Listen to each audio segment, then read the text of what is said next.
આજે આપણે GPSC class 1-2 ની જે એક્ઝામ 20/4/2025ના દિવસે થઈ આ પેપરના પોલિટીના ક્વેશ્ચનની આપણે ચર્ચા કરીશું. સૌથી પહેલો ક્વેશ્ચન આપણી સામે છે કે ભારતીય બંધારણની ઉત્પત્તિ અને ઉત્ક્રાંતિ અંગે નીચેના વિધાનો ધ્યાનમાં લો. પહેલું સ્ટેટમેન્ટ છે કે ભારતીય બંધારણ 26મી જાન્યુઆરી 1950ના રોજ અપનાવવામાં આવ્યું હતું. ભારત સરકાર અધિનિયમ 1935નો ભારતીય બંધારણ પર કોઈ પ્રભાવ નહોતો અને ભારતીય બંધારણ વિશ્વનું સૌથી લાંબુ લેખિત બંધારણ છે. હવે આ પર્ટિક્યુલર સ્ટેટમેન્ટની જો વાત કરીએ તો સૌથી પહેલું સ્ટેટમેન્ટ 26મી જાન્યુઆરી 1950ના રોજ અપનાવવામાં આવ્યું હતું બિલકુલ ખોટું છે.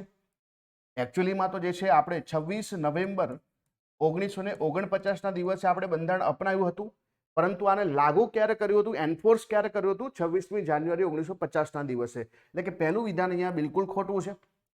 બીજું વિધાન કે ભારત સરકાર અધિનિયમ 1935નો ભારતીય બંધારણ ઉપર કોઈ પ્રભાવ નહોતો, આ તો બિલકુલ ખોટી વાત છે, કેમ કે ઓલમોસ્ટ 70% બંધારણ 2/3 બંધારણ જે છે એ 1935થી જ પ્રભાવિત છે.